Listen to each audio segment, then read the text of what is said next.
I don't actually look good at that one. Oh man, I look worse than that. This is the past though, so I'm just going to let go of it. And that's the way. It's gone. Because we're looking at how you can let go of the past now. Because if we know history, you can understand future economic development. And the most commonly examined channels in the research include institutions, culture, knowledge and technology, according to Nunn, the researcher. But what about your past? Well, if we know these things, we can knit together where we were, when we were, and we can get over things. But also we can acknowledge your feelings and allow yourself to validate the emotions associated with past experiences. These could be bad emotions. You could bring up sadness, anger, regret, resentment, frustration. You name it. You could have been shocked initially. But you need to acknowledge things in order to set the table and set a scene on that table for where you're looking at things, and you can just open it all out there on the table and go, right, this is the past. This is the way it makes me feel. This is acknowledging your feelings truly. If you know your emotions, then you can begin to address those emotions so that you can break free of that and have a present and look forward to a future again. Because if you're holding on to the past and these emotions and things are not going to clear themselves up naturally, one thing you need to do as well is practice acceptance. Accept that the past cannot be changed. I know that's a harsh sentence. I know that's a hard thing to accept right now if you feel those emotions. But if you're holding on to regrets, and you have regrets and grievances, they will not alter what has already happened. Nothing you can do if you say 1,000 times. I can remember myself playing sport, right? Where a guy took a shot in a game that I was playing in, and he made a hames, like as we call it over here, he made an absolute mess of it. And then he went home, and we lost the game. He went home, and he tried that shot like 100 times. He told me afterwards, he said, I tried it 100 times, and every time I hit it was sweet, was perfect. And he just was stuck. He couldn't get out of the time where he had the opportunity to score the goal, to win the game. He had to get over it, right? But by practicing acceptance, you will begin to do that. Embrace the reality of the situation and acknowledge that everyone makes mistakes and experiences setbacks. Everybody, we're human beings. Our past is there to help us navigate the future. So we have to acknowledge it and practice that acceptance. By moving forward, we can challenge our negative thought patterns and identify and challenge any type of negative or self-defeating thoughts related to the past. So instead of just dwelling on things and accepting them and having those regrets, replace your negative self-talk with more realistic and, say, compassionate statements. For example, it's probably natural to say I'm a failure because in the past I did this. I couldn't believe I did such and such. Rather, you can acknowledge it in the present moment and say, okay, I made a mistake, but I've learned and now I'm going to do this in the future. Now, to the example, going back there a moment ago to the guy who did a 100 practice shots afterwards, if he had addressed it with me and said, you know what, I made a mistake, but I've already practiced 100 times for the next game. That's not going to happen again to me. That's not going to happen to our team because I am making sure of it. Your intent is good. You're challenging those negative thoughts and you're bringing in very clear and concise actions that are positive for the future.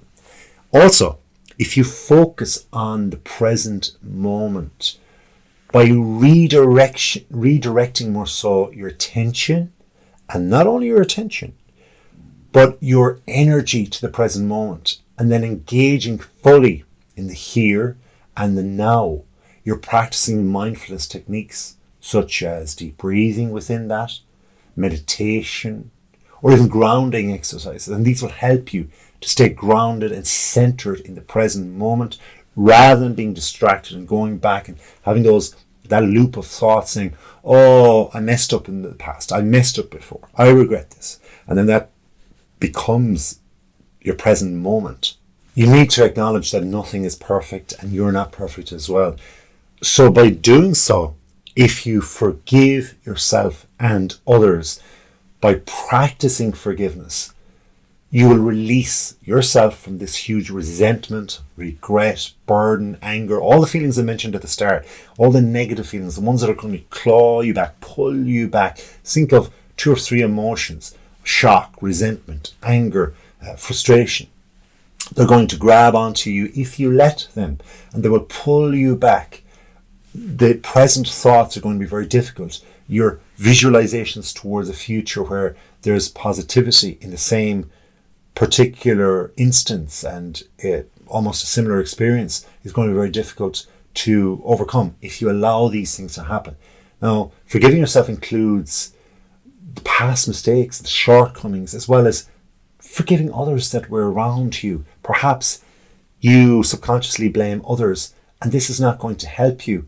So you may have hurt or been wronged by this person, but they are still a human being who has made mistakes. You've made mistakes too. You have to acknowledge that and go forward with this person. At least you know the way they are. At least you know the way they rock and roll, and that they have little errors as well, and that you guys can overcome them together.